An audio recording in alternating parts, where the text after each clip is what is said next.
ஒரு காலத்தில் 40 வருஷத்துக்கு முன்னே எல்லாமே சர்ஜரிக்கு தான் போயிடும், அறுவை சிகிச்சைக்கு தான் போயிடும். இன்றுள்ள காலத்தில் ஒரு 50% வந்து சர்ஜரிக்கல் முறை இல்லாமையே அறுவை சிகிச்சை இல்லாமல் சரி பண்ண முடியும்.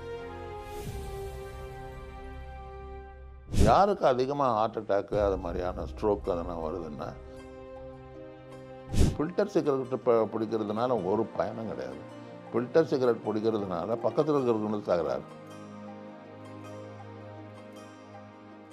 இந்த ஒரு விரலில் இப்படி இருக்குது பெயின்னு சொன்னாங்கன்னா அது இதய தசையினுடைய காரணமாக இருக்காது.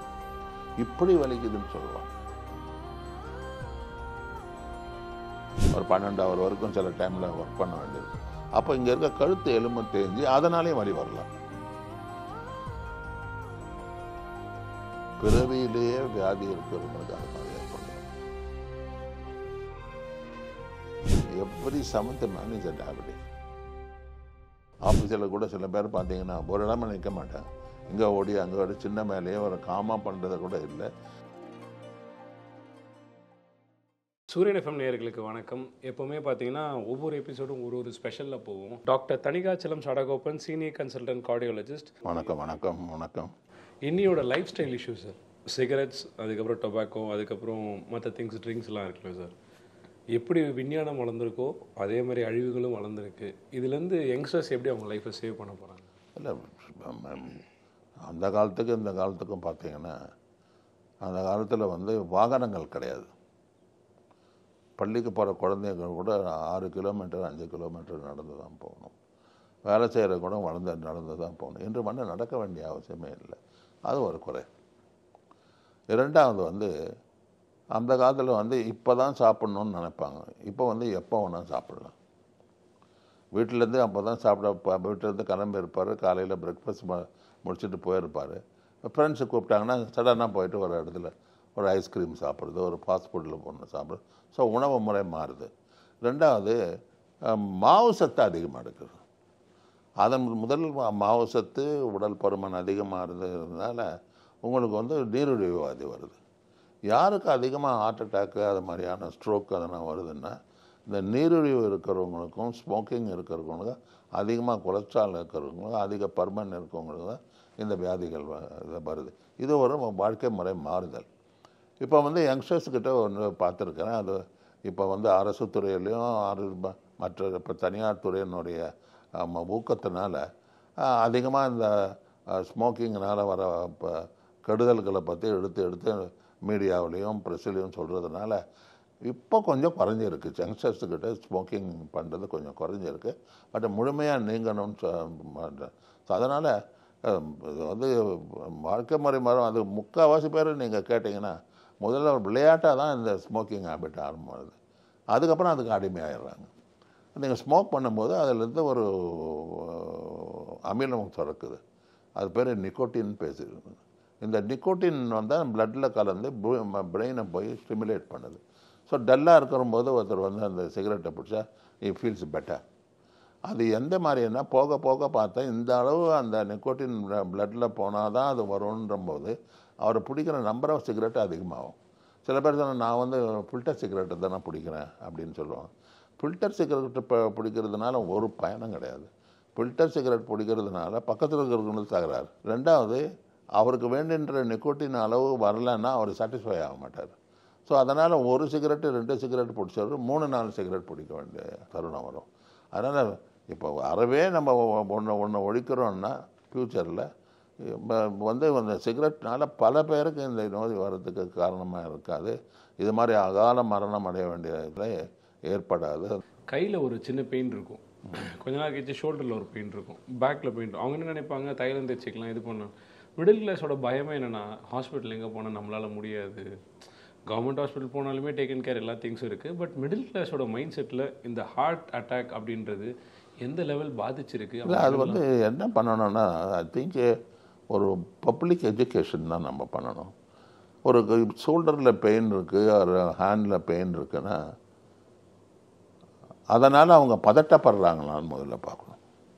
அதே வந்து இதயத்தினால இதய ரத்த ஓட்டம் தடைப்பட்டதுனால வந்த காரணத்தினால அந்த கையில் வலி இருக்குன்னா ஒரு நார்மலாக இருக்க முடியாது அவங்களுக்கு. ஒரு பதற்றத்தை உண்டு பண்ணும். அதோடு சேர்ந்து ஒரு டயர்டாக இருக்கும், ஒரு மாதிரி என்ன இது ஒரு மாதிரி இருக்காது. இந்த பெயினை வந்து அமுக்கி பார்ப்பாங்க, அமுக்கினாலும் ரிலீவ் ஆகாது. கொஞ்சம் ஸ்வெட்டிங் இருக்கிற மாதிரி இருக்கும். ஸோ அதனால் அது எப்படி வருது, அதனுடைய தன்மை என்ன, அதனால் அவங்களுக்கு அதை பரவி இருக்காங்க. இப்போ செஸ்ட்டில் பெயின் இருக்குன்னு வராங்க, இந்த ஒரு விரலில் எப்படி இருக்குது பெயின்னு சொன்னாங்கன்னா அது இதய தசையினுடைய காரணமாக இருக்காது. இப்படி வலிக்குதுன்னு சொல்லுவாங்க. சில பேருக்கு நெஞ்சு பிடிக்கிறதுன்னு சொல்லுவாங்க. அதை நம்ம தான் அன்யூஷுவல். அப்போவே அவங்க ஒன்று நினைக்கிறோம், அதில் வந்து தொண்டையில் புண்ணு இருக்குதுன்னு நினைக்கக்கூடாது. அது யார் ரொம்ப ஜாக்கிரதையாக இருக்கணும்னா 70 வயசுக்கு மேலே ஆனவங்க, சுகர் ஏற்கனவே இருக்கிறவங்க, ஸ்மோக்கிங் இருக்கிறவங்க, அதிகமான கொலஸ்ட்ரால் இருக்கிறவங்க, இது உடல் பருமன் அதிகமாக இருக்கவங்க, இது மாதிரி சிம்டம் இருக்கும் பொழுது உடனே டாக்டர் அணுகிறது பெட்டர். முக்கால்வாசி இப்போ வந்து நம்ம வந்து எல்லாருமே தொழிலில் உட்காந்து வேலை செய்கிறோம். உட்காந்து வேலை செய்யும்போது சிலர் வந்து இப்போ கம்ப்யூட்டர் லெவலில் ஒர்க் பண்ணுறாங்கன்னா அவங்க குனிஞ்சிட்டு அதை பார்த்து காலையில் ஒரு 8 ஹவரில் இந்த ஒரு 12 ஹவர் வரைக்கும் சில டைமில் ஒர்க் பண்ண வேண்டியிருக்கும். அப்போ இங்கே இருக்க கழுத்து எலும்பு தேஞ்சு அதனாலேயும் வலி வரலாம். ஸோ அதிலேருந்து சில பேருக்கு வந்து இந்த கட்டுரைகள் பத்திரிகையில் வருதை பார்த்துட்டு கை வலி வந்த உடனே இது இதய தசையாக இருக்குமானா இப்போ கொஞ்சம் நடந்து பார்த்தா தெரியும். அதனால் ஒன்றும் இன்ஃப்ளூயன்ஸ் இல்லைன்னா இது அநேகமாக இதயத்தினால இருக்காது அப்படின்னு சொல்கிறேன். நிறைய நியூஸ் கேள்விப்படுறோம் சார். இன்றைக்கி நிறைய பேர் கையில் ஃபோன் இருக்கிறதுனால ஃபிட்னஸ் போகிறாங்க, நல்லா ஃபிட்டாக இருக்காங்க, ஹார்ட் அட்டாக்லாம் இறங்குறாங்க, டான்ஸ் ஆடிட்டே இருக்காங்க. ரீசெண்டாக கூட ஒரு ரீல் பார்த்தீங்கன்னா ஃபோனில் ஒரு லேடி டான்ஸ் ஆடிட்டே இருக்காங்க, அப்படியே மயங்கி அப்படியே இறந்து அப்படியே விழுந்துடுறாங்க. இதுக்கான ரீசன்ஸ் என்ன சார்? பிறவியிலேயே வியாதி இருக்கிறவங்களுக்கு அது மாதிரி ஏற்படலாம். அது ஒன்று. ரெண்டாவது, இப்போ இந்த இதயத்தை நீங்கள் எடுத்துக்கினீங்கன்னா அது இதயம் இயங்குதுன்னா அதுக்கு எலக்ட்ரிசிட்டி வேணும். இப்போ காருக்கு வந்து பேட்ரி இருக்குது. ஓகே, பேட்ரி எதுக்கு? அதை கம்பஷனை உண்டு பண்ணுறதுக்கு. ரெண்டாவது, காருக்கு பெட்ரோல் வேணும். இதயத்துக்கு ரத்த ஓட்டம் வேணும். 2, கார் மூவ் ஆகணும்னா என்ஜின் வேணும், வேல்வ் நல்லா இருக்கணும். இது 3 ஹார்ட்டில் இருக்குது. ஸோ இந்த கோளாறுங்களும் மின் சக்தி உண்டாகி அது இதயத்துக்கு பரவற நிலையில் இருக்கும் பொழுது அப்நார்மலாக சில ஏரியாவில் அந்த மின்சக்தி உண்டாகும். அது வந்து இப்போ ஸோ அதனால் என்ன ஆகுதுன்னா, ஒன்று சடனாக வந்து ஹார்ட் பீட்டு இல்லாத மாதிரி ஆகிடும். ஒரு 2 செகண்ட் 3 செகண்ட் ஹார்ட் பீட்டே இருக்காது. சில டைமில் சடனாக வந்து கண்ணு இருட்டி கீழே விழுந்துருவாங்க. அவங்க இசிஜி எடுத்து பார்த்தீங்கன்னா கேப் இருக்கும் நிறையா. ஸோ அது வந்து ஒரு இது மாதிரி அத்லெட்டோ இது மாதிரியான ஃபைனான்ஸில் அவங்க இருக்கிறவங்க தங்களை செக் பண்ணிக்கிறதுனால அப்போ தெரியும். ரெண்டாவது, பிறவிலே தான் இதுவும் இதய தசை 3 மடங்கு 4 மடங்கு திக்காக இருக்கும். அது இல்லாமல் அடப்பும் கூட இருக்கும். அதை வந்து ஹைப்பர்ட்ராபிக் அப்ஸ்ட்ரக்டிவ் கார்டியோமயோபதின்னு சொல்லுவோம். அதனால் ஒன்றும் சிம்டமே இருக்காது அவங்களுக்கு. ஒரு நார்மலாக போகிறாங்க வராங்க அது மாதிரி இருக்கும் பொழுது இது மாதிரி ஓவராக அவங்க ஸ்ட்ரெயின் கொடுக்கும்போது அப்ஸ்ட்ரக்ஷன் ஜாஸ்தியாக மடிஞ்சு போகிறாங்க. இது இல்லாமல் பலவிதமான ஒரு வலது பக்கத்தில் இருந்து ஒரு அப்நார்மல் இந்த நரம்பு இந்த மின்ன சக்தியை உண்டாக்குற நரம்பு அங்கே இருக்கும்போது அது சடனாக வந்து எனக்கு தெரிஞ்சு பல வருடங்களுக்கு முன்ன ஒரு யங் கேர்ள் ஒரு 22 இயர்ஸை கொண்டாடினாங்க. சடனாக இந்த பொண்ணுக்கு வந்து மயக்கம் அடிச்சிடுது, அப்படியே இருட்டு படுத்துறான்னு சொல்லிட்டு நான் சொன்னேன் வேறு காரணமாக இருக்கும், இது இருக்காது. அப்போ தான் ஒருத்தர் அவங்க வந்து அந்த ஹோல்டர் டெஸ்ட்டை பண்ணிவிட்டு அந்த ஹோல்டரில் சடனாக அவங்களுக்கு ஹார்ட் பீட்டு 200-300 போகுது. அதுக்கப்புறம் அது சரி பண்ண உடனே அது டோட்டலாக சரியாக அப்புறம் அவங்க மேரேஜ் ஆகி நல்லபடியாக இருக்காங்க. ஸோ இதனால் மின்சக்தி உண்டாகிறதுலையும் வரலாம், இது மாதிரி ஹார்ட் மசில் தடிச்சு இருக்கிறதுலையும் வரலாம். மூணாவது வந்து ஒரு இதய நாளத்தில் அடப்பு இருக்குன்னா ஒரு 70% அது அதுக்கு மேலே இருந்தால் தான் அது வந்து நம்ம நடக்க முடியாமல் பண்ணிடும், எதுவும் செய்ய முடியாத பண்ணிடும். அது வந்து 80% 85% இருக்கிறது அவங்க வேகமாக நடக்கும்போதோ இல்லை அன்யூஷுவலாக ஒரு வேண்டிக்கிட்டு ஒரு கோயில் மலை மேலே ஏறும்போதோ சடனாக அவங்களுக்கு வரலாம். ஸோ ஒன்று ரத்த நாளத்தினால வரலாம், ரெண்டாவது சில பேருக்கு ஹை பிளட் ப்ரெஷர் இருக்கும், செக் பண்ணவே மாட்டாங்க அவங்க. இவங்க வந்து இது மாதிரியான டான்ஸோ அது மாதிரியான அத்லட்டிக் இன்வால்வ் ஆகும்போது ப்ரெஷர் என்ன ஆகும், ஜாஸ்தியாகும். அப்போ வந்து ஒன்று ப்ளீட் ஆகும், பிரெயினில் போய் ப்ளீட் ஆகும். ரெண்டாவது ஹார்ட் ஃபெயிலியர் வரும், மூச்சு திணற ஆரம்பிச்சிடும். ஸோ இதுக்கு காரணமே வந்து மராத்தானுக்கு போகிறாங்கன்னா ஒவ்வொருத்தரும் சர்டிஃபிகேட் கொண்டாடும். ஒன்றும் இல்லை, உங்களுக்கு இதயத்தில் ப்ராப்ளம் இல்லை, உங்கள் லங் கண்டிஷன் நல்லா இருக்குது, இது ரொம்ப ரொம்ப செலவாகாது. அது மாதிரி இருந்து அந்த வழிமுறை நடைமுறைக்கு கொண்டு தான் நம்ம இதை தவிர்க்கலாம், டெஃபினட்டாக தவிர்க்கலாம். இப்போ நாங்கள் ஒரு ஆராய்ச்சி பண்ணோம், 8000 பீப்புளை வச்சு ஆராய்ச்சி பண்ணோம், 3 டிஸ்ட்ரிக்ட்லேருந்து எல்லாம் பண்ணோம். ஐசிஎம்ஆர்னுடைய வழிகாட்டுதல் படி பார்த்தா சிட்டியில் every 7th man is diabetic. இதே நீங்கள் வில்லேஜுக்கு போனீங்கன்னா every 15th man is diabetic. So diabetic வர காரணமே வந்து நடைப்பயிற்சி கம்மி, உடற்பயிற்சி கம்மி, உணவு முறை மாற்றம், ஸ்ட்ரெஸ் அண்டு ஸ்ட்ரெஸ்ஸு மன அழுத்தம், மனப்பதட்டம். இப்போ WHO காரணங்கள் சொல்லியிருப்பான், என்னென்ன காரணங்களால் மனித வந்து மக்கள் பாதிக்கப்படுறாங்கன்னா நம்பர் 1 வந்து டிப்ரெஷன். நம்பர் அதுலேயே வந்து ஆன்சைட்டி, படப்படப்பு. சில பேர் பார்த்துருப்பீங்க, உங்கள் ஆஃபீஸில் கூட சில பேர் பார்த்தீங்கன்னா ஒரு இடமா நிற்க மாட்டாங்க, இங்கே ஓடி அங்கே ஓடி, சின்ன வேலையே ஒரு காமாக பண்ணுறது கூட இல்லை. அதை வேலை செய்யும்போது கடினமான வேலை செஞ்சால் தான் நீங்கள் வாழ்க்கையில் முன்னேற முடியும். அப்போ நீங்கள் உங்கள் மனநிலையை மாற்றிக்கிட்டு எப்படி அதை ஒரு பேஷனாக எடுத்துக்கிட்டு அதை பண்ணிங்கன்னா அந்த ஸ்ட்ரெஸ்ஸு வராது. So the stress is more important for a person. So இது மாதிரி இருக்கும் பொழுது அந்த காலத்துலனா உமன் வந்து குழந்தைங்களுடைய படிப்பில் அந்த அளவுக்கு அவங்களுக்கு படிப்பு இருக்காது. ஸோ அவங்க படிப்பை, குழந்தைங்களுடைய படிப்பை அவங்க கவனிக்க முடியாது. இப்போ இருக்கிறத பார்த்திங்கன்னா அந்த குழந்தைங்கள விட பேரண்ட்ஸ் தான் ரொம்ப ஆன்சைட்டியாக இருக்கும். ஐயோ எல்கேஜியில் லோ மார்க் வாங்கிட்டானே, இவன் ஃபஸ்ட் ஸ்டாண்டர்டில் இது மாதிரி 0 வாங்கிக்கிறான் மேத்ஸில் சொல்கிறாங்க. அந்த ஸோ என்ன ஆச்சுன்னா இப்போ மென்னுக்கும் உமனுக்கும் ஒன்றும் டிஃப்ரென்ஸ் இல்லை. இந்த ஒன் திங் அது வந்து ப்ரொடெக்ட் பண்ணது உமன் என்னென்னா ஈஸ்ட்ரஜன், மென்னுக்கு ஆண்ட்ரஜன் அந்த செக்ஸ் ஹார்மோன், உமனுக்கு ஈஸ்ட்ரஜன் அண்ட் ப்ரொஜெஸ்ட்ரான்.